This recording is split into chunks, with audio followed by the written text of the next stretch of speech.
Assalamualaikum students, welcome to Zoopedia. In this video we are going to discuss chromatography and its types, paper chromatography and column chromatography, and further we will discuss some types of the column chromatography. So students, first of all you should know what is chromatography. It is basically a technique which is used for the separation of different molecule. For example हम देखना चाहते हैं कि molecule किस तरह separate हो रहे हैं, या हम किसी मॉलिक्यूल को सेपरेट करना चाहते हैं दूसरे मॉलिक्यूल से, तो उसके लिए जो हम टेक्निक इस्तेमाल करेंगे वो क्रोमेटोग्राफी होगा, ठीक है। और क्रोमेटोग्राफी ज़्यादातर केमिस्ट्री में और बायोलॉजी में इस्तेमाल होता है, और आपने क्रोमेटोग्राफी का पर्टिकुलरली जो पेपर क्रोमेटोग्राफी है वो आपने 9th में और फर्स्ट ईयर में प्रैक्टिकली भी परफॉर्म किया होगा, ठीक है स्टूडेंट्स।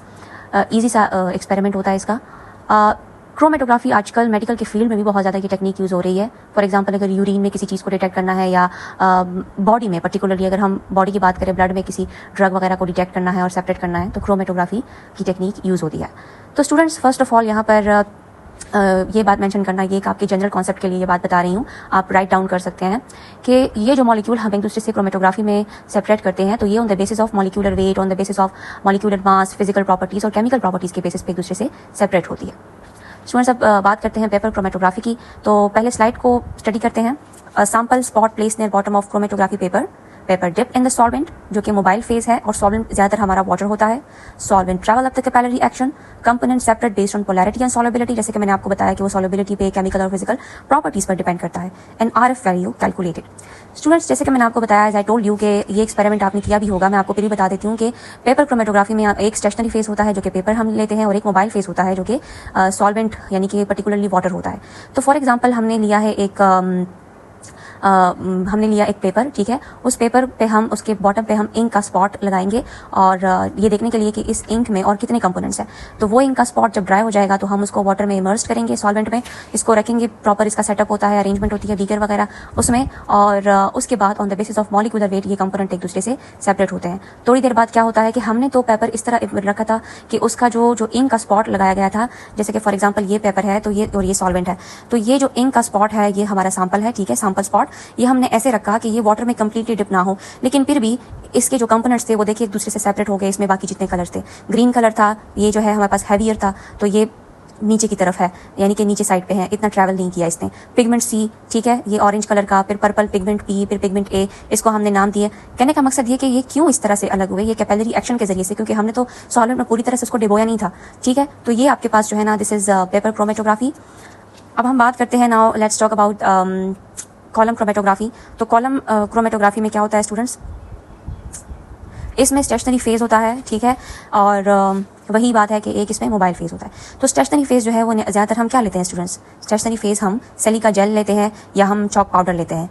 तो इसी तरह एक ट्यूब होती है, जैसे कि ये ट्यूब आपको दिखाई दे रही है स्लाइड में, ठीक है, और ट्यूब होती है, ठीक है, उसमें जो है स्टेशनरी फेज हमने क्रिएट किया है, जो कि क्या है, सिलिका है या एल्यूमिना और चॉक पाउडर, ये हमारे पास स्टेशनरी फेज होंगे। वहाँ पर स्टेशनरी फेज पेपर था और यहाँ पर ये जेल वगैरह है। स्टूडेंट्स, आपको ऊपर नजर आ रहा है कि हमने सैंपल लोड कर दिया है, ठीक है, हमने अपने सैंपल को लोड कर दिया। अब जो नेक्स्ट स्टेप है वो मैं आपको बताती चलूँ कि इस सैंपल के ऊपर आपने क्या करना है, वो अपना मोबाइल फेस डालना है। इस सैंपल के ऊपर आप अपना मोबाइल फेस डालेंगे, जो कि पर्टिकुलरली या नॉर्मली जो है फॉर एग्जांपल वाटर है।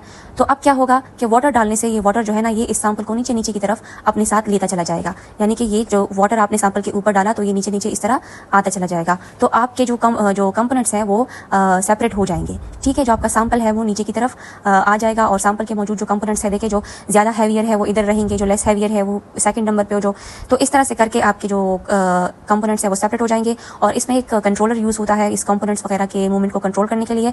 और जो एंड प्रोडक्ट जो आपने कलेक्ट की है या जो आपने सेपरेट की है उसको इल्यूमेंट कहते हैं, ठीक है। इल्यूमेंट जो हमें चाहिए, इसके लिए हमने ये सारी टेक्निक की कि देखते हैं कि हम क्या चीज़ कलेक्ट कर पाते हैं, या ये चीज़ हमें कलेक्ट करनी है, फिल्टर करनी है, तो ये हमारे पास जो है वो इल्यूमेंट कहलाता है, और ये कॉलम क्रोमेटोग्राफी है। स्टूडेंट्स, अब अगर आप FSC लेवल के हैं तो आपके लिए तो इतना ही काफ़ी है, alright, paper chromatography and column chromatography. But अगर आप इससे हायर लेवल के हैं तो आपको नॉर्मल फेज, रिवर्स फेज और आयन एक्सचेंज और साइज एक्सक्लूजन क्रोमेटोग्राफी भी क्लियर कर देती हूँ। So let's study it.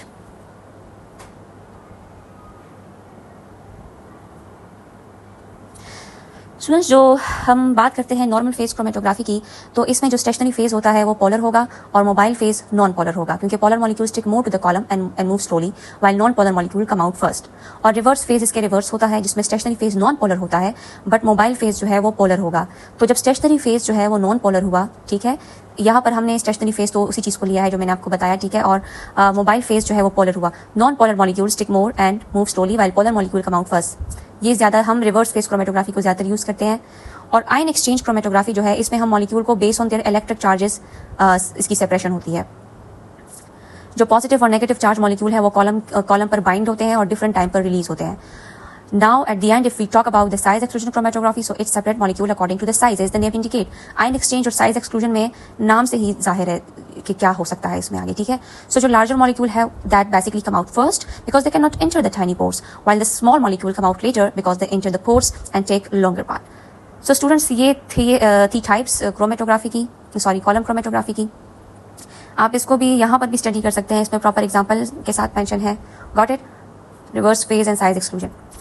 Okay students, at the end I would like to say कि अगर आपको इस वीडियो से फ़ायदा हासिल हुआ है, if this video has benefited you और आपके नॉलेज को इसने इंक्रीज़ किया है, सो काइंडली इसको शेयर करें और चैनल को सब्सक्राइब करें। थैंक्स।